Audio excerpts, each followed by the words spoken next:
Okay, so we're going to look at another game with the two bishops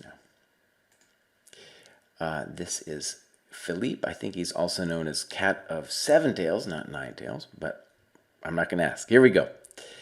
In this game, Philippe falls for a standard trick that's going to allow his opponent a great double bishop ending. Now, the first thing, though, we need to say, Philippe doesn't comment on this. He says f3, the moves still are typical of the line, except I have my knight on e2 instead of my bishop. And I'm not some expert in this kind of thing, but knight g3 makes a lot of sense to me, where the knight controls this and makes black wonder about h4, h5, to me with a very promising position for white. Yeah, very promising. So this seems to be the first mistake. And as they say, mistakes come in pairs. So we're about to get another. h6. And this is a tactical trick that King's Indian players know. It's just a good one to know about. It's very easy to fall into. So white falls for it. Bam. Check to the miserable. First knight takes. Check to the miserable king. And snip. Knight c3, snip. Now, arguably, black doesn't have to trade, right? But let's just leave it there. And let's read what Philippe writes. I have a worse position, but I don't think it's lost or anything. All right, I'm going to pause. I'm going to read some comments. Why don't you guys just think about it? How bad is it for white? All right. So, yeah, it's an interesting question to me. Let's say that the advantage for white, the thing he's got going for himself, is maybe his king is much better, as in the last example.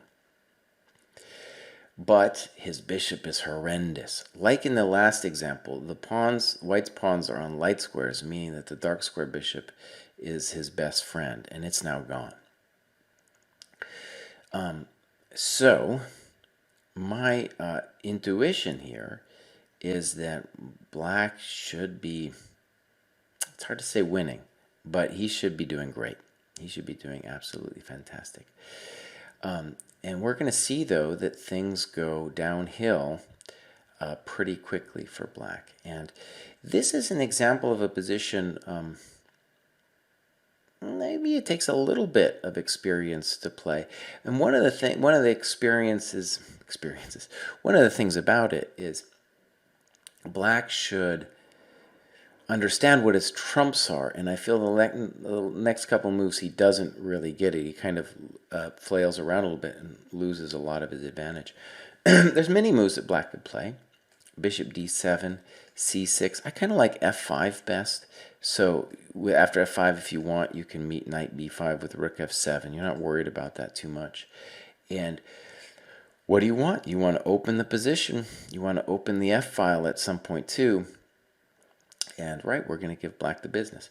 White the business. All right, things turn around in kind of a miraculous way because black doesn't appreciate it. Bishop h6, it's just nice looking. It doesn't do anything. h4, good. Good. And what this is going to do is, at the very least, it's going to crack the f5 square. And so, every Russian schoolboy knows you want to take back with the pawn, but now, in this position, there's no more taking back with the pawn. fe4, not what black wants to do, because now the knight on c3, which wasn't the greatest friend ever, gets a fantastic square on e4. Now, clearly, black said to himself, oh, I really like this bishop, but, you know, what are you going to do next? Are you ever going to take that knight? White is the master of the light squares, right? He's essentially up a piece on the light squares. So the idea that we're going to be messing with this knight, it's not really going to pan out. Bishop h5, rook f6. And I really like the next move. I have no idea if it's technically correct or anything, but I think it's great from a positional standpoint. You sack it. So now you own the light squares, and you're up the pawn on g6.